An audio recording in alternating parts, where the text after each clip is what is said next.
Hey there, subscribe to my channel, and also press this bell icon so you never miss any new updates, cause whenever we upload new video you will get a notification on your phone. George and Lisa are overseas students studying in Britain. They are returning home for the summer holidays. First, you have some time to look at questions 1 to 3.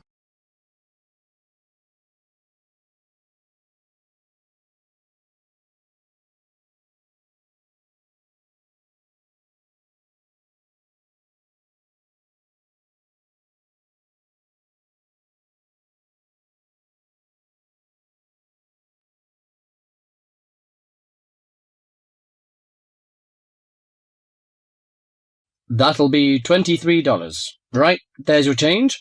Have a nice trip. Oh, I'll just get your bags out of the boot. Thank you very much. Now, George, let's find the check-in desk. Yes, but with all the changes they have made here at the airport, I'm not sure where the check-in desk is. I know, it's strange, isn't it? Why don't we ask for help? Good idea. What about that man sitting down over there? Which one? The one with the hat on and in the trolley? No, the one with the uniform behind the table. I'll ask him. Excuse me, could you tell me where the check-in desk for France Air is, please? Oh, let me think. The best way to get there would be to turn left at the end there, where the cafe is, and then go straight ahead until you're opposite the departure gate's entrance. Oh, no. Sorry. It might be quicker to turn right as soon as you get past the cafe, and keep going along the corridor until you come to the sliding doors at the end. On the left. Yes, that's it. All the check-in counters are in a hall there. I'm pretty sure France Air is directly to your left as you walk in the hall. Thanks a lot. So, it's the left past the cafe and then right opposite... The bookshop. You can't miss it. Come on then, Lisa. We don't want to be late, and I want some time to get a cup of coffee and look around the bookshop. Okay, George, but I want to go to the restroom first. I'll meet you at the check-in desk.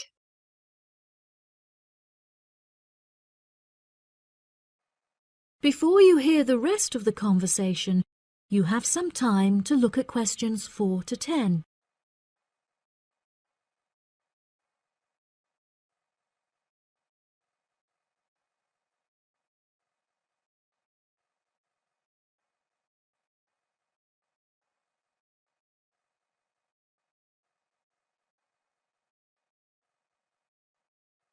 Now listen and answer questions 4 to 10. Good morning. Can I help you? Yes, I would like to check in for flight FA492. Very good. Can I have your ticket and passport, please? Oh, yes, here you are. Okay, thanks. If you could just put your suitcase on the scales. Oh, I have this extra box that I want to take as well. Okay, well, that's extra luggage, so I'll have to get you to fill out an excess baggage declaration certificate. It'll cost extra, I'm afraid. Let me see. $40 exactly, if the total value of your contents is under $400. Oh, well, what's the form for? It's just a form you have to fill out so that if there are any problems, we'll know where you are and how to contact you. So, if you can give me a few details, I'll key in the information. Okay then, your passport says your name is Lavier. Is that right? Yes, George Lavier. George, Lavillieres.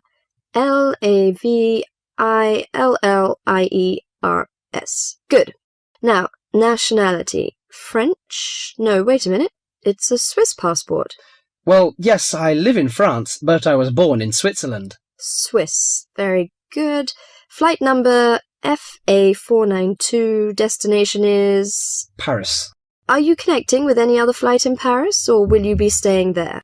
I'm spending my vacation in Paris. Well, Sèvres, just outside Paris. Okay. So what's the phone number there? Let me think. The country code for France is 33, and the number is 198614537. Right, so that's 331-9861-4537. Yes, that's it. And can you tell me briefly what you have in the box? Well, there are some books, just university textbooks from last semester, some clothes, and, my computer disks. Okay, thank you. And what would be the approximate value of the contents? Quite a bit, actually. About $150. That's all. There's your receipt for the books, your passport and ticket, and here is your boarding pass. Gate 7. You can board the plane in about 35 minutes. Have a nice flight. That is the end of part 1. You now have half a minute to check your answers.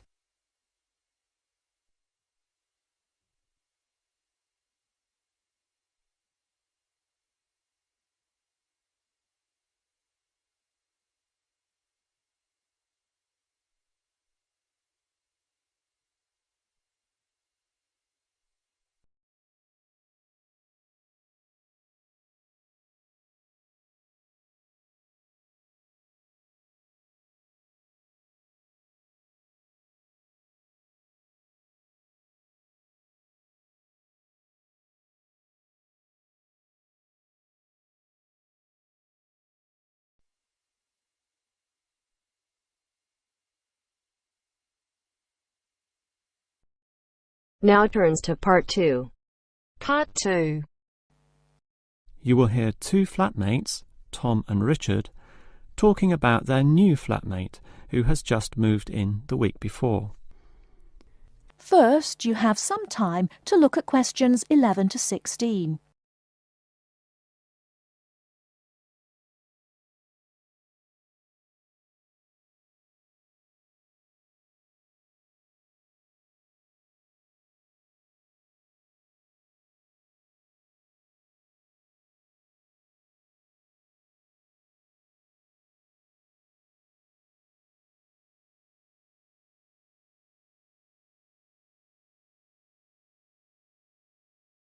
Now, listen carefully and answer questions 11 to 16. Hi, Richard. I'm glad I caught you here. Can I just talk to you about something? Our new flatmate, Anders, is not quite what I had hoped. I was wondering if you shared my concerns about some of his behaviour.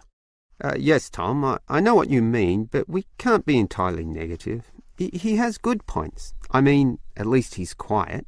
He doesn't play loud music all night or bother others or turn his TV up, disturbing everyone. Sure, he's quiet, but remember our last flatmate? He'd say hi to you and smile and treat everyone politely. In comparison, this new guy is very impolite. He just grunts in reply and sometimes ignores me altogether. I guess that's just his way. You know, just his character. I don't think he realises he's being impolite, and it shouldn't matter to us too much. We can just ignore him too and quietly live our own lives. But his friends are hard to ignore when they visit. I know what you mean, but how often does that happen? I rarely see them, maybe once or twice a month. If they came more often, it might be a problem, but as it is, such rare visits don't matter so much. Wouldn't you say so? Well, I'm not sure, since it's very obvious when they're here because of all the cigarette smoke in the house. It stinks up the place, and you know we don't allow smoking on the premises. Well, I've never seen them doing this. Maybe they do it outside. Perhaps we can talk to Anders about it.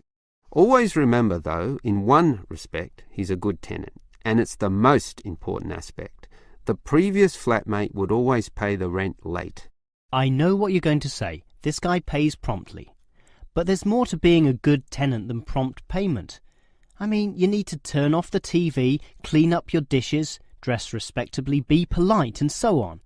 I guess what I'm saying is that basically you need to cooperate with the others, and this new guy fails significantly in this respect. Okay, I suppose you have a point there. Before you hear the rest of the talk, you have some time to look at questions 17 to 20.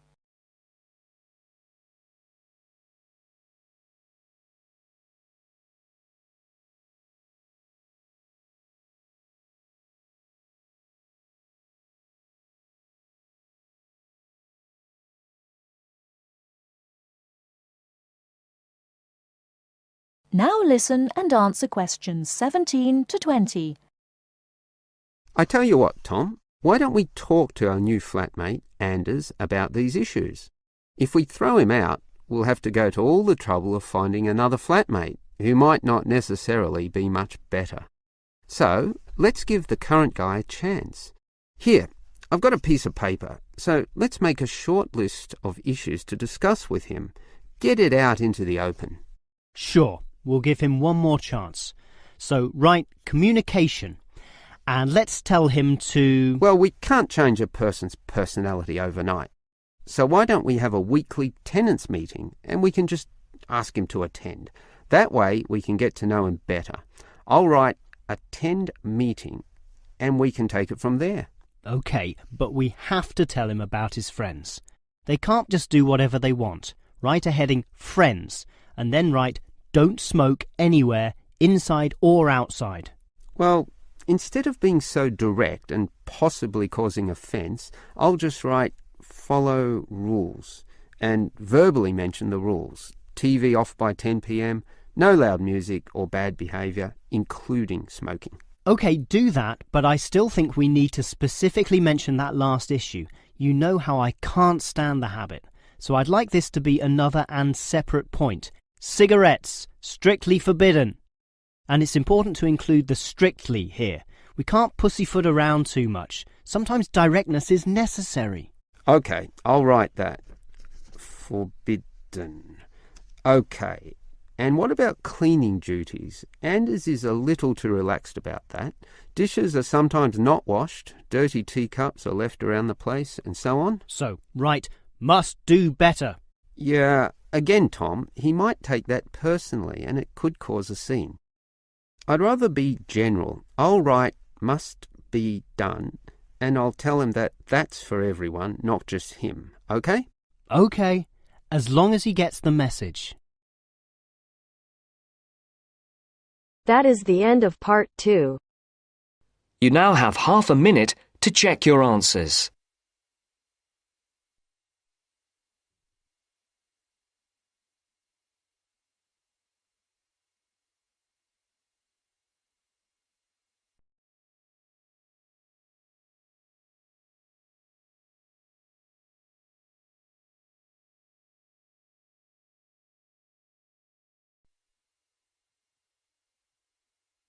Now turns to part 3. Part 3. You will hear a tutor and 2 students discussing the best ways to study. First, you have some time to look at questions 21 to 25.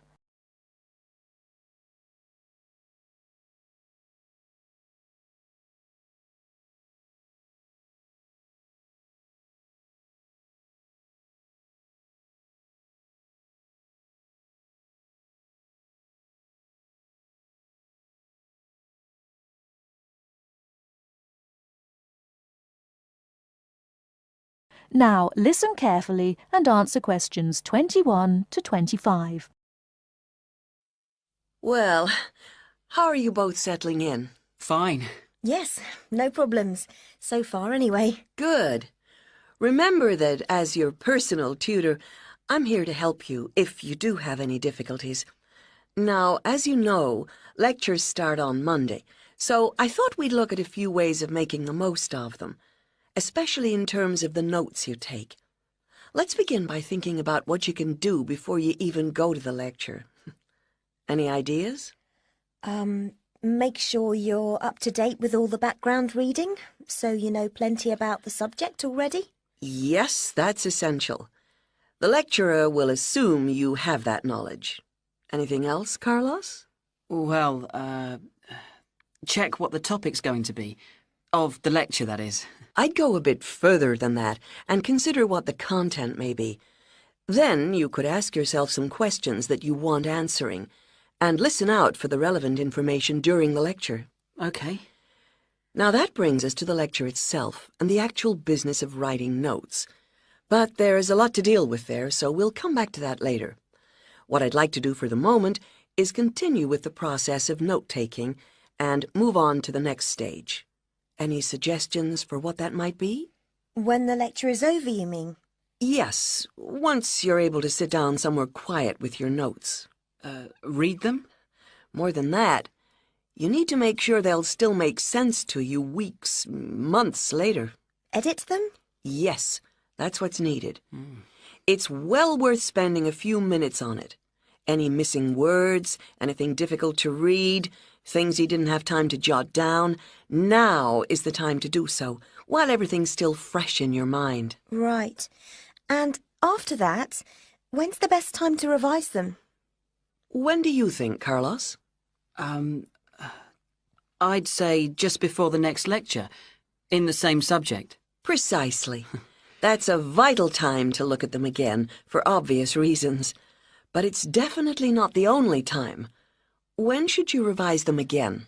A month later, maybe? Sooner, and much more often than that. I'd recommend you look at them again once a week. That's why it's so important they're complete and easy to follow.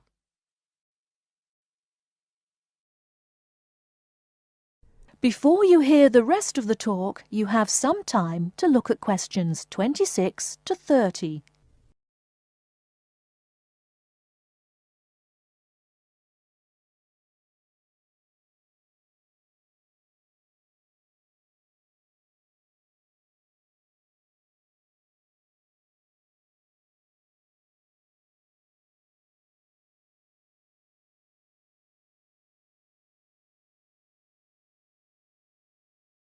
Now listen and answer questions 26 to 30.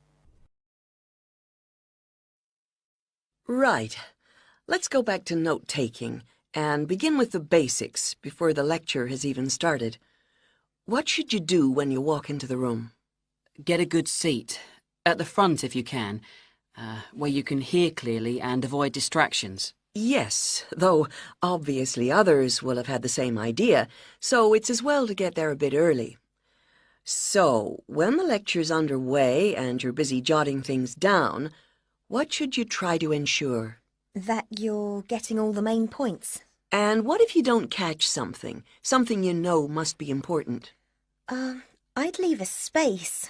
Then I could check it later, perhaps by asking a question at the end and fill it in afterwards. That's an excellent way to deal with it, yes. And there's something else I'd like to mention here. Talking about going through notes afterwards, it's absolutely vital that what you write is legible for one very good reason. It saves time. You'll waste many hours during the course if your revision is held up because you can't read what you've written. Okay, what else can we do to make listening and note-taking more efficient? Well, I always listen out for signpost words. Sorry, what are they? They're the ones lecturers use to say where they're going. A bit like a signpost at a road junction, I suppose. Things like, the first reason is, however, to sum up, and so on. Yes, they can tell you when something important is coming, and help you organize your notes, too. Is there anything else you can add, Carlos? There's something I think's very useful, but it's later, after the lecture is finished. That's fine. Go on. Well, what I do is go through what I've written down, summing up the main points in a few words in the margin, on the left-hand side of the page. I try to use words that'll jog my memory, so that I can remember what everything's about when I look at them again. Yes, that can work very well. What some people do to review their notes is cover up their full notes from the lecture, maybe with a piece of paper or a card, and concentrate just on what they've put in the margin, trying to recall the details. Then they move the cover down a little and check whether they were right. Or you could put your main points on another piece of paper and clip them together. Instead of covering and uncovering, you just hold a page in each hand. Sure. It's down to personal preference, really. Everyone has their own learning style. That is the end of part 3. You now have half a minute to check your answers.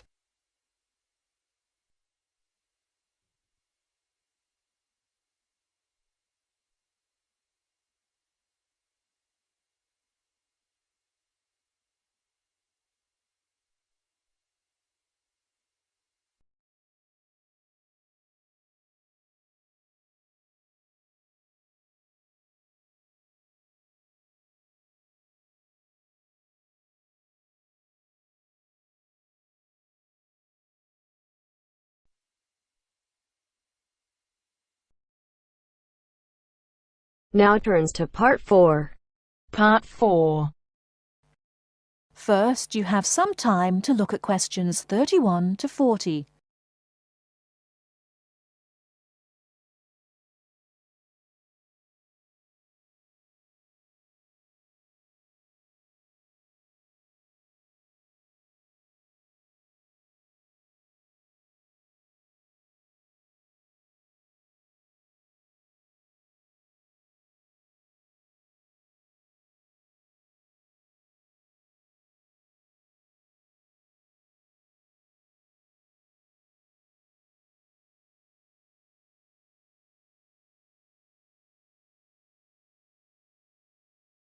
Now, listen carefully and answer questions 31 to 40.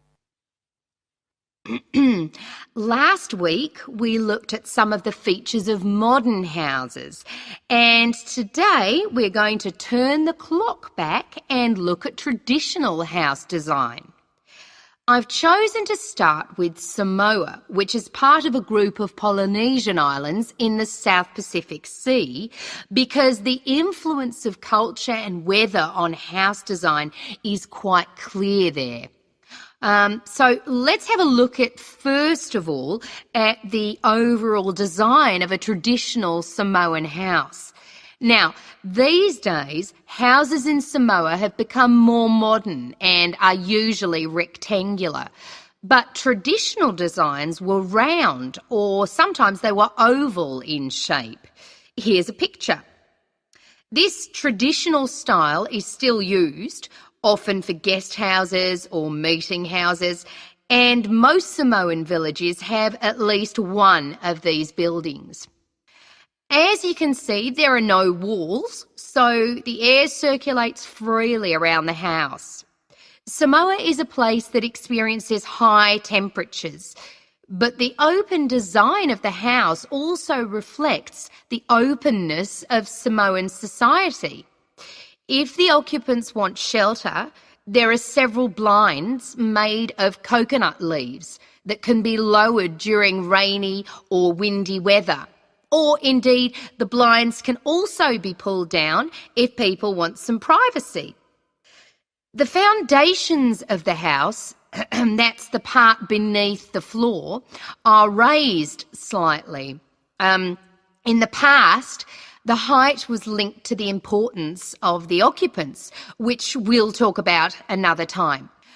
However, the floor of the house was usually covered with river stones. Today, we have a range of methods for balancing the temperature inside a building, but the stones on the floor of a Samoan home are ideal for cooling the building on hot days. Now, let's have a close look at the roof. This, as you can see in the picture, is dome-shaped and traditionally thatched or covered with leaves from the sugarcane. That's an established crop in Samoa. This was a job for the women, and it involved twisting the leaves and then fastening them with a thin strip of coconut leaf before fixing them to the roof in several layers. Now, the shape of the roof is important. You can see that the sides are quite steep, and that's done so that the rain falls straight to the ground without moisture going through the leaves and causing leaks or dampness inside the house. Then you'll notice how high the top of the roof is. This is a way of allowing heat to rise on sunny days and go through the thatching, thereby cooling the house. So, how does the house stay upright? Well, there are a number of evenly spaced posts inside. They encircle the interior of the building and go up to the roof and support the beams there. They're also buried, usually about 1.5 meters in the ground to keep them firm. These posts are produced using local timber from the surrounding forests. They're cut by men from the family or village, and the number varies depending on the size and importance of the house. Now, these posts were a very significant part of Samoan culture and did much more than hold up the roof. When there were meetings, people sat with their back to certain posts, depending on their status in society. So there were posts for chiefs, according to their status, and posts for speakers, and so on. And ordinary people sat around the side on mats. The last area I want to look at today is the attachment of the beams and posts, what you call fixing the construction. Traditionally, no nails or screws were used anywhere in such a building. Instead, coconut fibres were braided into rope to fix the beams and posts together. The old people of the village usually made and plaited the rope. This was a lengthy process. An ordinary house used about 40,000 feet of this rope.